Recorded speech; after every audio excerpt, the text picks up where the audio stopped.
गाई एगो शंकर जी के भजन हो बियाह के, ठीक बा? कि चलले महादेव गौरा बियाहन, कि चलले महादेव गौरा बियाहन, कइले ले अनुप सिंगार रे सखी, कइले ले अनुप सिंगार रे सखी। लेकिन एही में हमनी के जब लड़की के दुआरे बारात लागे लगता गावल जला अपन खोरिया बाहर अपन पापा, अपन खोरिया बाहर अपन पापा, अवतार दुल्हा दामाद ये लाला, अवतार दुल्हा दामाद ये लाला।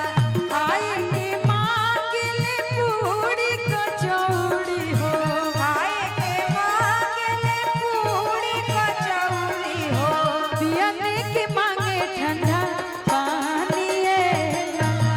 पिए के मांगला पानी ये लाला।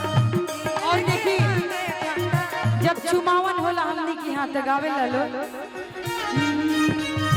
चुम चुम चुमावही अम्मा सोहागिन शिवा शंकर हरे, चुम चुम चुमावेली अम्मा सुहागिन शंकर हरी।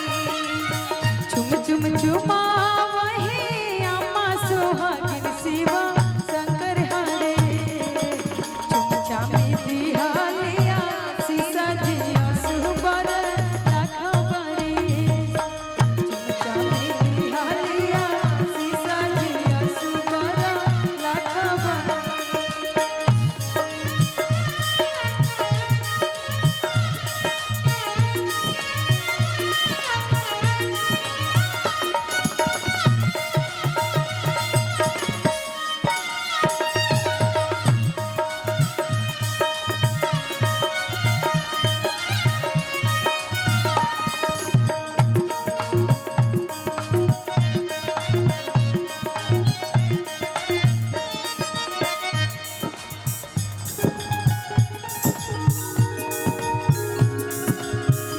एही में एगो सोहर के धुन भैया बहुत सुंदर बजाओ तनी।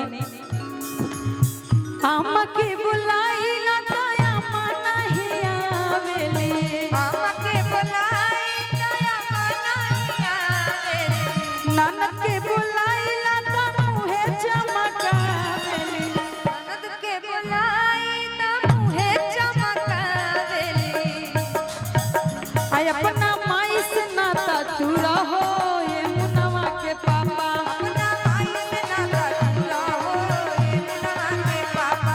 और एही में एगो लोकगीत गावल जाला पियवा जात बाड़ पुलिस के बहलिया में, पियवा जात बाड़ पुलिस के बहलिया में। पियवा जात बाड़ पुलिस के बहलिया में, कुछौले ले आइहा कुछौले ले आइहा लाला की रुमालिया में, कुछौले ले आइहा लाला की रुमालिया में।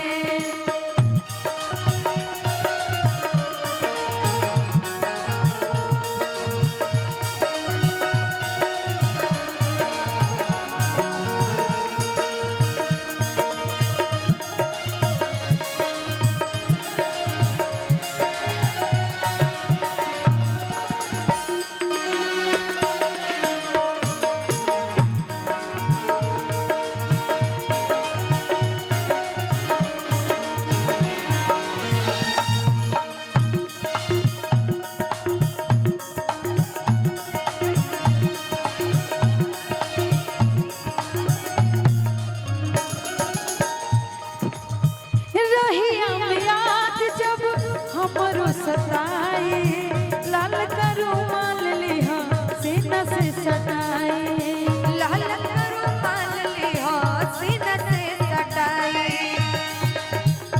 रहिया में याद जब हमरो सताए, लाल का रुमाल लिहा सीना से सटाए।